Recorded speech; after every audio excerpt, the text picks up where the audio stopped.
Hello there. My name is Yebisi, and you're listening to Tech Empowered, a podcast brought to you by Tech for Dev. Tech Empowered is about the story of how technology is changing the lives of young people in Africa and across the world. These are real stories from real people who have all been tech empowered. Anytime you wake up is your morning. That's an African proverb, which roughly translates into the fact that you can reinvent yourself at any point in your life. Whether you're starting fresh, pivoting, or finding your way in an unfamiliar space, when you come to the realization that you need to make a change, you can. Today's guest is proof of that. He started his product design journey through Tech for Dev's Tutor Skills for the Workplace DSFW program in 2020. Right on the heels of the global pandemic that practically shut down everything.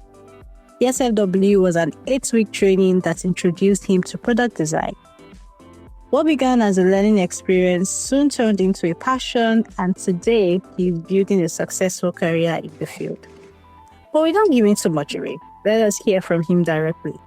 Mohammed will share his story of how he started his journey, the lessons he learned, and how he turned a single opportunity into a thriving career. So grab a cup of tea or your favorite drink and let's dive in. Hi, Mohammed. Thank you so much for joining us on this podcast. How are you doing? Hi, MC. Thank you very much for having me. I'm doing very well. Thank you. Yes, I am. Thank you so much.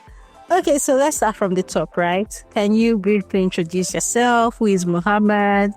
Where did you grow up? What do you like to do? What makes you tick? All right. My name is Mohammed Ajibola Amida, and I am a product designer. I basically able to do anything that has to do with creativity and fitness. Basically, I enjoy spending time in the gym when I'm not working, and I also love to connect with people with familiar interests or similar interests rather. And where I'm from, I was born in Lagos. My state of origin is Osun State, Eden North to be precise. I'm Yoruba by tribe. Yeah, I have been in the industry for 4 years now, and it's been, an interesting journey for me since I started my journey from Tech for Dev back in 2020. Thank you. Thank you so much, Mohammed, for sharing that. Okay, so you studied actuarial science. What inspired you to transition into tech, and why product design? I studied actuarial science in University of Lagos. Right from while I was still in school, I wasn't particularly connected to the profession, which was basically my reason for switching from that field. I've had a very deep passion for design, so not particularly product design. So it was an interesting one whereby I was more of the person that loved to experiment when it comes to creativity. So when it comes to coming up with creative ideas in terms of graphics, and also putting images and graphic elements together to tell a story, right? I was always inspired by visual, right? And I was fortunate enough to come across the Tech for Dev program, which I tried my luck by applying. And fortunately for me, I was part of the lucky the results that was chosen to be part of the program back in 2020.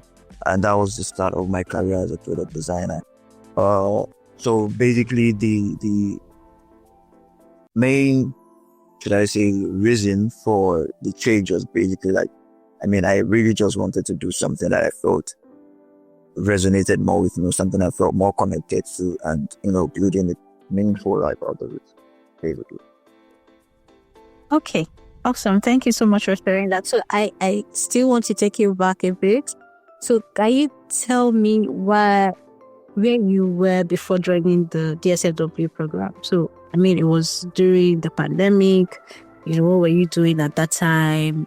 Did you affect your job or, so just give me like a bit of backstory before joining the DSFW program. Yeah. So at that point, I was basically just out of school.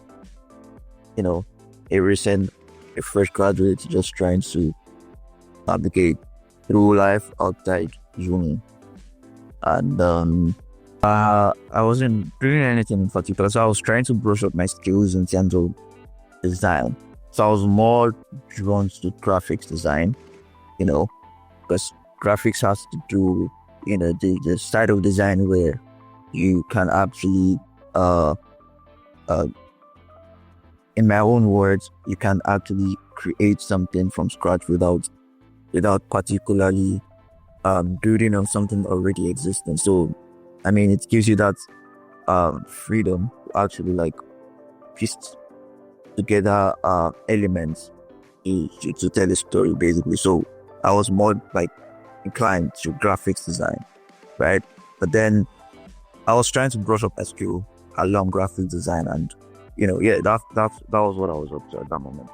So you were looking for what to do to validate the skills that you had and also build up on those skills. So how was the program for you joining DSFW? What was that experience like? So the program was one that I really enjoyed, right? It was a very interesting experience, to be honest. Because first I got to, which is the primary goal, I got exposed to a new, so I really didn't know about product design, that okay, I could actually build mobile apps and all of those things, right? I got exposed to that side of design, which is more tech inclined. So the first thing that I got exposed to, so I basically was intrigued by that at first, getting to that, okay, you can actually design mobile applications, you can design a website for companies, and you can also lead the design direction of this company, right? And so the first thing I would like to just highlight is, first, I was intrigued by the idea behind the program, right? And also the second thing would be the type of network I was able to build while I was being trained, right? So I was able to connect with the facilitators and also my fellow beneficiaries during the course of that program. The program helped me to, network. I'm more like someone that doesn't really I'm more of an introvert. So the program helped me to build my social skill in, relating with people out of my comfort zone. Also helped me with my teamwork skill. Right? So I was able to work alongside fellow beneficiaries to work on projects during the course of the program. So the program was a very impactful one. One thing that also stood out was we got paid for learning at that point in time, right? Basically, we're opportune to, receive stipends for coming around, basically to encourage us to, keep going as regardless of what was happening in the country at that moment in time. Right? And I really should I say, that really stood out for me. Really stood out for me because I didn't see it coming. Of course. So yeah, the network, the skill that I was learning, and also, the benefits that came along with it. Yeah, thank you so much. So that DSFW program was actually in partnership with GIZ. So shout out to GIZ for, partnering with us on the DSFW program. And like Mohammed said, they received stipends, from GIZ and of course launch, so that it could, help support them to keep coming for the program and learning, right? And that was actually good. And then there was an internship after the program ended. right? Where they had an opportunity to also learn hands-on experience. Yeah, which also, added to the experience of the program in general. Okay, so many people struggle with imposter syndrome when starting out. I mean, you didn't know anything about product design, and then you were just learning for this first time. Did you ever feel that way? If so, how did you deal with it? Okay, so 100% imposter syndrome is definitely sets in, right? And I have come to realize at the stage of my career that I'm at right now, I've come to realize that it keeps going as you grow, right? It keeps, it's still with you as you go in your career, but it now depends on how you manage it. So why I'm saying this is when at the beginner, it's in your face. And imposter syndrome is basically like one, huge, what's it called, wall between you and the next phase of your career. How I to navigate that was being the type of designer that made sure that I kept on practicing. So design is like map. When you leave it for a day, it leaves you for a month. If you leave it for 2 days, it leaves you for 2 months. So the way I was able to navigate the imposter syndrome as at that time was more of I kept, practicing my skill, building my skill, basically immersing myself in the world of design. Is it articles that I lay my hands on? I read through them to basically inform myself about the trends. Whenever I am free, I go to YouTube to learn some things that might be unclear to me. So the battle of imposter syndrome, conquering it comes from, should I say, the confidence you have in your skill. So the more confident you are in what you have to offer, the what's it called, the more you tend to overcome that syndrome at that particular phase of your career. So I built that confidence by basically practicing more and also building my skill. It's through YouTube videos, practicing by going to Figma to design real stuff, solving real problems, and putting myself out there, right? And one thing putting myself out there also did for me, I was able to receive constructive feedback from both the community, right? Because there was a community after we were done with the program. So I was able to share with my fellow, beneficiaries then. And everyone could actually give their own input on, oh, this is what you did, this is what you did, and all of that. So that was what helped me grow and also get past my imposter syndrome. And I am still building on that, of course, because the more you grow, the more, I don't know, basically it keeps following you around, but you just have to keep building your skill and build your confidence, basically. Thank you so much. And I like what you said about, how to combat imposter syndrome, right? Just building your knowledge and allowing that to help you build your confidence in your skill. That's very true. Because most times why imposter syndrome comes up is because you feel like, oh, I'm probably not good enough, or I don't know what I'm talking about, and they're going to find out that I don't know anything. But if that's the issue, then building your skills and allowing that to fuel your confidence would actually help combat that. So that's very, very insightful. Thank you so much for sharing that, Mohammed. Okay, so have you ever found yourself in a position where you had to teach someone, whether formally as an instructor or just guiding someone new to design? What was that like for you? Okay, so this part of the question is actually very interesting. And why I said so is, I I happened to I came back to give back to where I learned from, basically, right? So, as a beneficiary from that for that, while I was, still building my skill, trying to, get ahead of my career, trying to, be that guy, right? I was able to come across my trainer, my facilitator back when I was at Tech for Dev. They reached out, if I was available to take on facilitating the comment program, right? So we had, in extensive conversation around how where my skill was at the time, and then he realized that okay, I've gone further in terms of outside of what we were taught, right? Trying to build my skill, and then he referred me for the position, and I got to sit in an interview with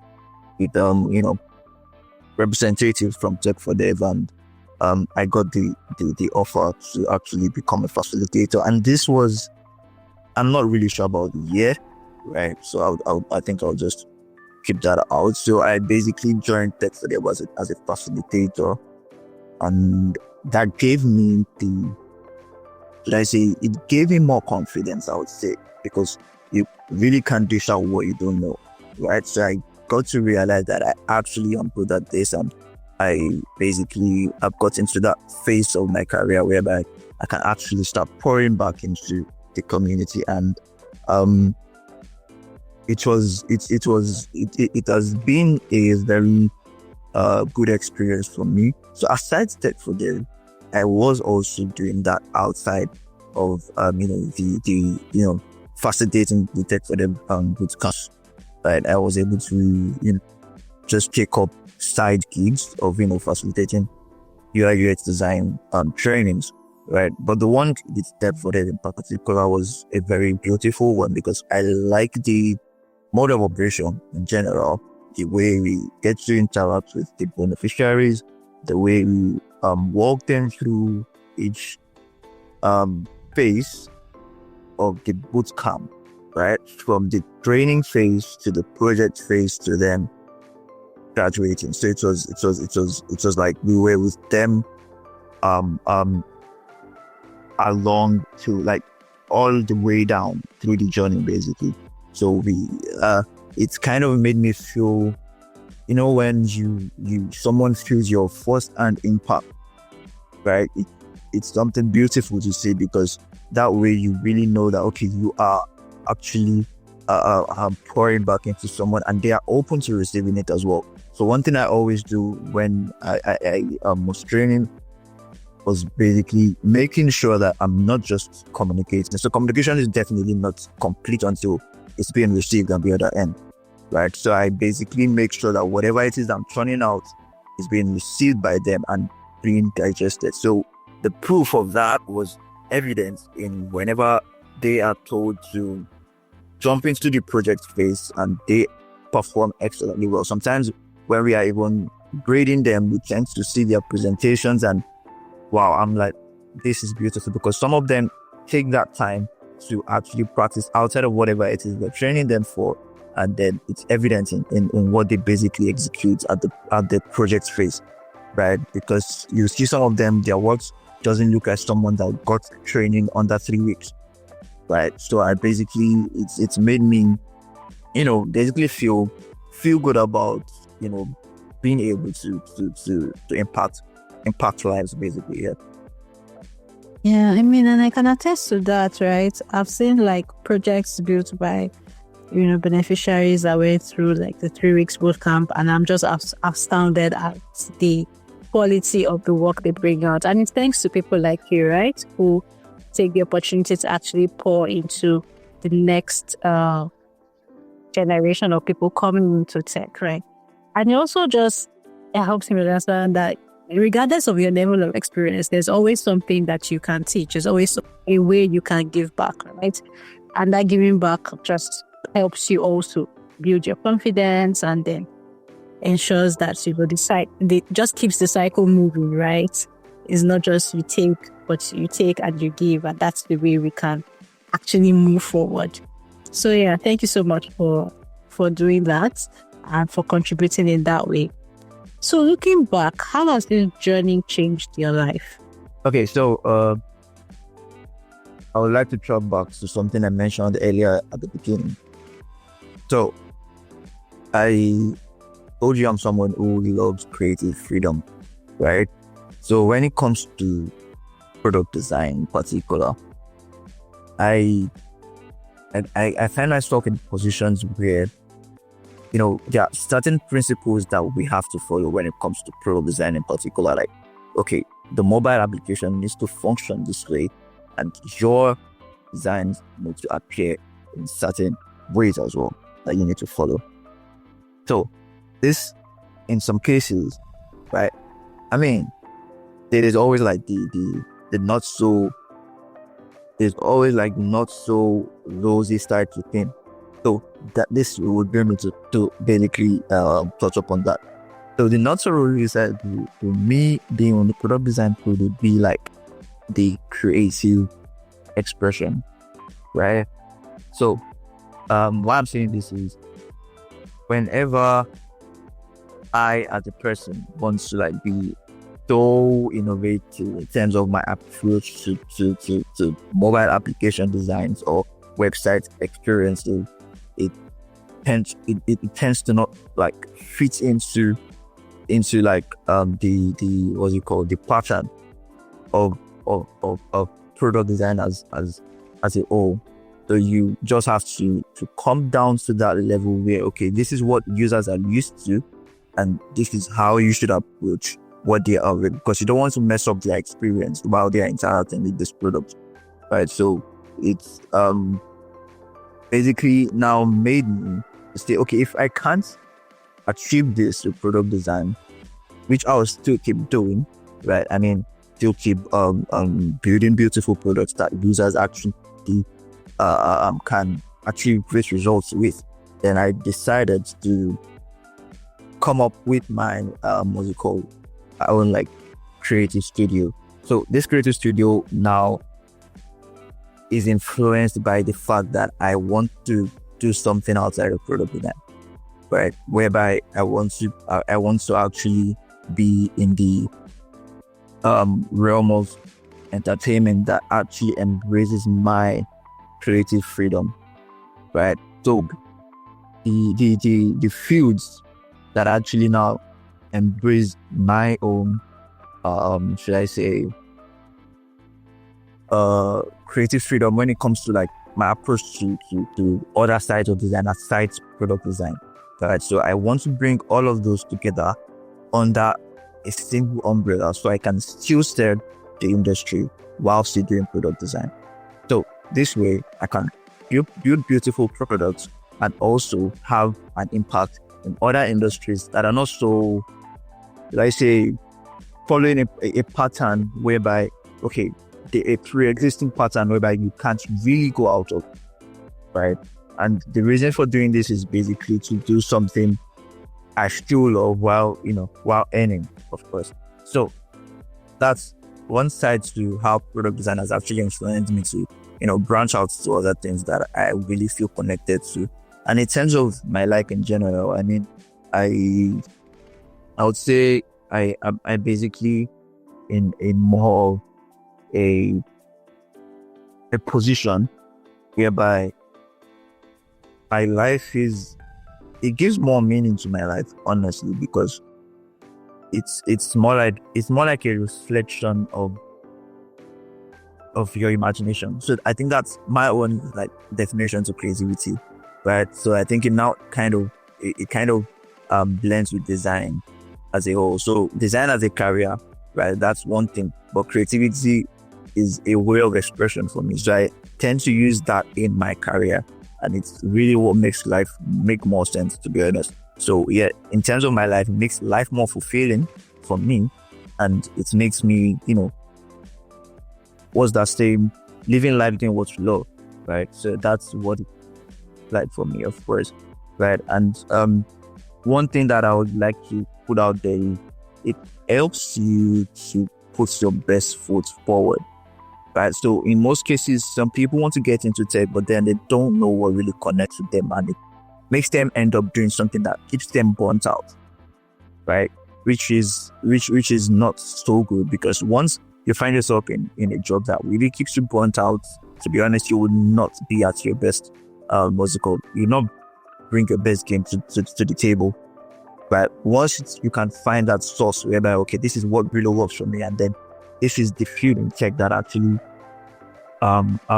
should I say, resonates more with what it is that I love, right? I mean, that's the best match, right? So that's the story for me. Design, product design, kind of resonates with my own outlook on creativity and design, right? And it makes me to put my best foot forward and also approach it in a very unique way. And in terms of what's it called, finances or building my skill as well, it has been, I've really seen myself graduate from particular earning brackets to the next, and basically, be able to attract opportunities rather than. So basically, this has to do with me positioning myself, of course, right? So then one thing to learn the skill, and another thing to actually position yourself for opportunities that will lead you into the next phase of your career, of course. So yeah, product design have also given me the opportunity to work on the real-time projects or products that is being used by, the people in the country I find myself, of course, Nigeria. So that is something I'm really proud of, right? So I've gotten the opportunity to. So the beautiful thing about working in IT consulting firms is basically you tend to work on not niche specific products, right? So you're not really focusing only on fintech, you're not really focusing on just agri-tech, you're not really focusing on just insurtech. You are working across board. So basically you can literally boast of having experience in all of these industries, right? And it allows you to be, I would say, a global champion, honestly, because it's not an easy feat to basically get. So yeah, of course. So that's something product design has helped me to achieve in terms of my career. So, and it's the best feeling. Thank you so much for sharing that, Mohammed. You already sort of touched on my last question, but I would just like you to just, hammer on that a little bit more. So that's pretty much like an advice that you would give to someone who is considering starting a tech career but feels unsure about where to start. What advice would you give that person? Okay, one thing I'll first say is they should look inward. The answer is within, honestly, right? So forget the noise around you for a minute. Do not follow the crowd. Try as much as possible to carry out a self-assessment. Assess yourself. What's that thing that really makes you feel alive, right? There is a way you would find your tribe in tech. It's one solid stock. You find your own people. You find your own stock, right? And that only comes from you knowing you and what really sparks, should I say, you to basically put yourself out there and also put your best foot forward. So why I'm saying this is, you can't really be on your best game when you're being forced to do it, right? You can't really be on your best, should I say, you can't really put the best effort out until it's really something that you want to do for yourself, right? So what I would say is just make sure you do not just avoid following the crowd. Make sure you assess yourself. What is that thing that you really feel connected to? You can have a list of tech, fields that you have been exposed to, right? Have a list of them, and then on the other side, have a list of your own interest as a person, right? Basically, there's definitely always an hierarchy to all these things. So your own interest, which is that one that actually strikes as, okay, the champion, the top of the list, that's what you should go for. So basically, if you're someone that loves to manage people or loves to tell stories, right? You can, there's communications. Yeah, I think this communication specialist and all of these guys, right? They also are people that actually need storytellers in their fields. If you are someone that loves to play with numbers, you're a data analyst out there. So it really boils down to your person. What is that thing that makes you you? And once you find out what's that thing that makes you you, right, you can now narrow it down to, okay, what tech field needs me. I mean, after you're done figuring out yourself, so you now figure out what tech skill or what tech field really needs your person, like you already figured out. I don't know if that makes sense. So, but then, yeah, you that you already figured out, what's that tech field that needs your service, right? That needs you in the field, basically, right? Or that resonates more with what you discovered about yourself. And that's how you can basically get the best out of the tech industry. Thank you so much, Mohammed. Thank you for the insights that you have shared. Thank you for sharing your story with us. I mean, thank you. Thank you so much. And that brings us... Thank you. And that brings us to the end of today's episode. It is one thing Mohammed's journey has taught us is that one decision, one opportunity can change everything. From starting with no background in product design, taking an 8-week training, and now he's thriving in a career he once knew nothing about. And also it has also expanded his worldview to realize other things that he's interested in and expanding into those things, right? So his story proves that growth begins the moment you take that first step. So maybe you're at the start of your own journey, or you're wondering if you're good enough, if it's too late to switch paths. Let this be your reminder to go for it. Like Mohammed said, figure out what it is that resonates with you, and then find out what tech paths, align with that, and go for it. The tech space is filled with endless possibilities, and who knows, your next step could lead to a career you never saw coming. Thank you for listening to Tech Empowered, a podcast brought to you by Tech for Dev. Don't forget to subscribe, share, and join us next time for more inspiring stories of transformation through technology. Until then, I remain your humble host, TMC. Keep learning, keep growing, and stay empowered. Bye for now.